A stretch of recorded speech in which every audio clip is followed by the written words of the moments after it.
Bismillahirrahmanirrahim. Assalamu alaikum 10th class. Today we are going to start our lecture number 5 of chapter number 3. And our today's topic is if then else statement. If then else statement is a two-way decision making statement that depends upon a given condition. It is used to make two-way decisions.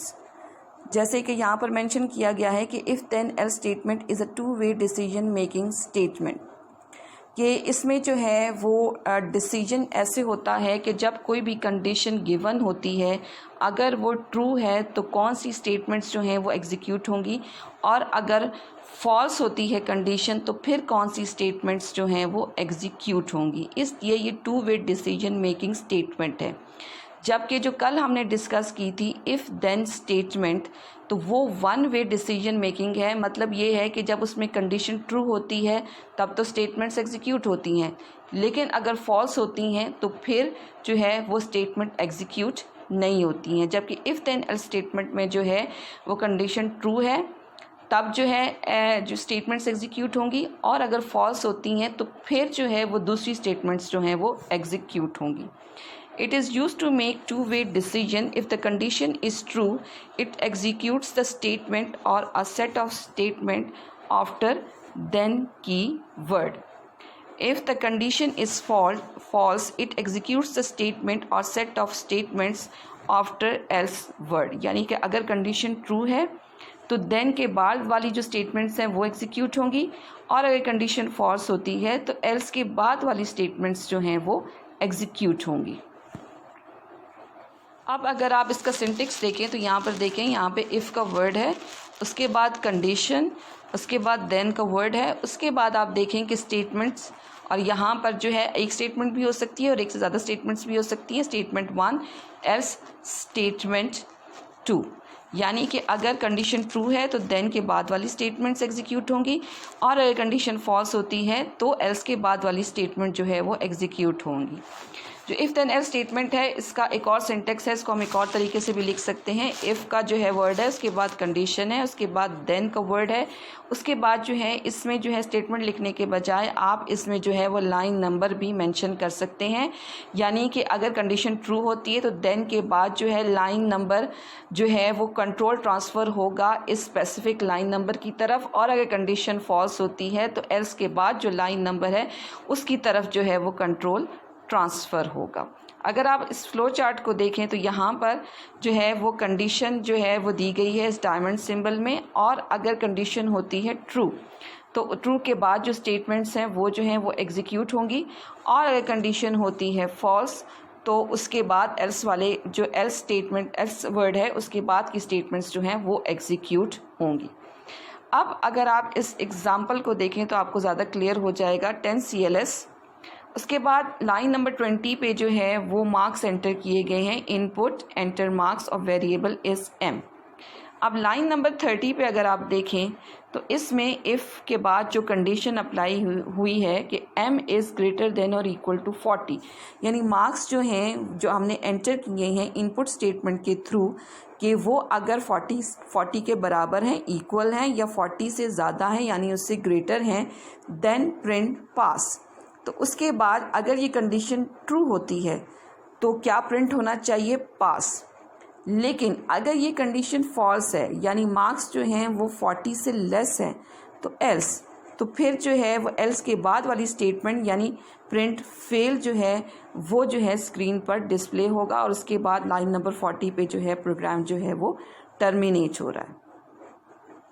अब हम एक और programme को जो है वो discuss करते हैं, और ये प्रोग्राम जो है वो आपकी एक्सरसाइज में भी जो है वो शामिल है चैप्टर नंबर 3 के, कि write a program to find the larger of two numbers. The program should get the numbers from the user, यानी दो नंबर्स इनपुट करने हैं और उसमें से फाइंड आउट करना है कि लार्जर जो है वो कौन सा है, और इसके अलावा the program should get the numbers from the user. तो जब ये स्टेटमेंट होती है कि programme should get the numbers from the user, यानी यूज़र जो है वो इनपुट ऐड करे, तो वहाँ पर इनपुट स्टेटमेंट जो है वो यूज़ की जाती है। अब यहाँ पर अगर आप प्रोग्राम देखें तो 10 CLS लाइन नंबर 20 पे जो है वो फर्स्ट नंबर यानी ए जो है वो इनपुट करना है। उसके बाद line number 30 input enter second number and that is b. उसके बाद लाइन नंबर 40 पे जो है वो कंडीशन अप्लाई हो रही है और इफ़ देन एल्स स्टेटमेंट जो है वो यूज़ की गई है। If a is greater than b, ये कंडीशन है। उसके बाद देन का वर्ड है और स्टेटमेंट पहली स्टेटमेंट है एंड दैट इज़ प्रिंट ए।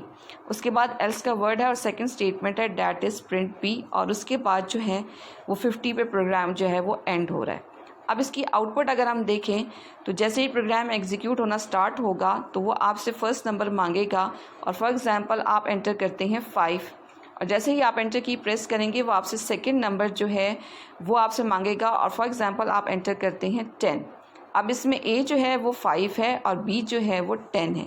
अब according to the condition if a is greater than b, कि अगर ए बी से बड़ा है लेकिन जो नंबर्स हमने एंटर किए हैं उसके मुताबिक ये कंडीशन फॉल्स हो जाती है, इसलिए एल्स के बाद वाली जो स्टेटमेंट है यानी प्रिंट बी वो एग्जीक्यूट होगी और 10 जो है वो स्क्रीन पर डिस्प्ले हो जाएगा। ये थी बच्चों इफ़ देन एल्स स्टेटमेंट। अब इफ़ देन एल्स स्टेटमेंट में जो है वो लॉजिकल ऑपरेटर्स भी जो है वो आप इसमें यूज़ कर सकते हैं। बाज़ दफ़ा कंडीशंस जो हैं वो इस तरह की होती हैं कि आपको लॉजिकल ऑपरेटर्स उनको कंबाइन करने के लिए डिफरेंट कंडीशंस को लॉजिकल ऑपरेटर्स की ज़रूरत पेश आती है। सेकंड चैप्टर में जो है वो लॉजिकल ऑपरेटर्स पढ़े थे जिसमें एंड और नॉट होते हैं। तो यहाँ पर जो है वो हम डिस्कस करते हैं और प्रोग्राम जो है ये एक और जो है ये भी आपकी एक्सरसाइज में जो है वो शामिल है।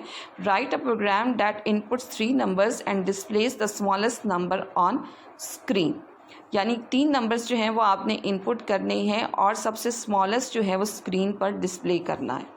अब इसके लिए जो प्रोग्राम है दैट इज़ 10 CLS।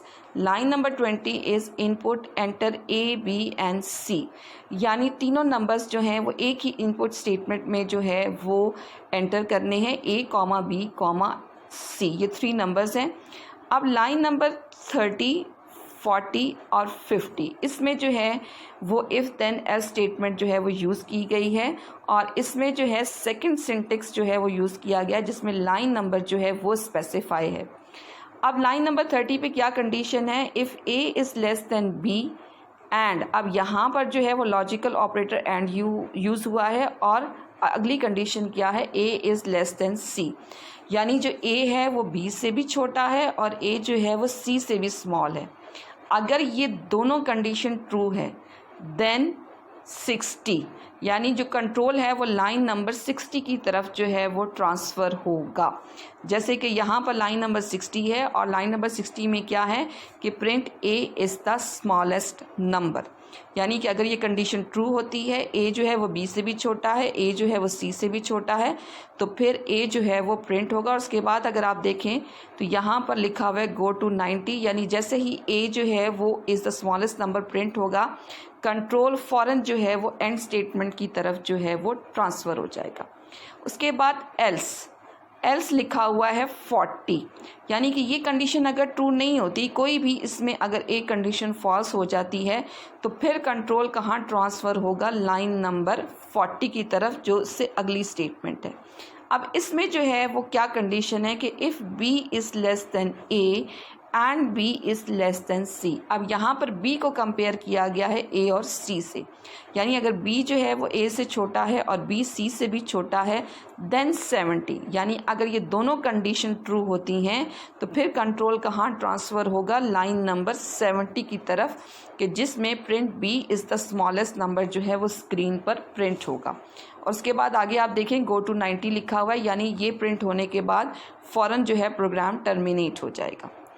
उसके बाद जो है वो एल्स के बाद जो है वो लिखा हुआ है लाइन नंबर 50, यानी कि ये कंडीशन अगर ट्रू नहीं है, फॉल्स है, तो फिर एल्स क्या होना चाहिए कि कंट्रोल ट्रांसफ़र होगा लाइन नंबर 50 की तरफ। और line number 50 is C is less than A and C is less than B। अब यहाँ पे C कंपेयर हो रहा है A और B से, यानी C A से छोटा है और C B से छोटा है। अगर ये कंडीशन ट्रू होती है तो कंट्रोल कहाँ ट्रांसफ़र होगा, लाइन नंबर 80 की तरफ। और लाइन नंबर 80 जो है वो यहाँ पर क्या है कि print C is the smallest number, कि यहाँ पर जो है वो C स्मॉलेस्ट नंबर है तो वो जो है स्क्रीन पर डिस्प्ले होगा। और आगे आप देखें तो गो टू 90, यानी उसके बाद जो है ऑटोमेटिकली जो है वो 90 लाइन नंबर की तरफ जो है वो कंट्रोल ट्रांसफ़र हो जाएगा और प्रोग्राम जो है वो टर्मिनेट हो जाएगा। अब अगर आप इसकी आउटपुट देखें तो यहाँ पर जो है ABC तीनों नंबर्स जो हैं वो एक ही लाइन में जो है वो इनपुट किए हैं, और जैसे ही लाइन में जो है वो इनपुट किए हैं तो अकॉर्डिंग टू द कंडीशन जिस वक्त ये कंपैरिजन हुआ है तो उसमें आप देखें कि A is the smallest number जो है वो स्क्रीन पर डिस्प्ले हो गया।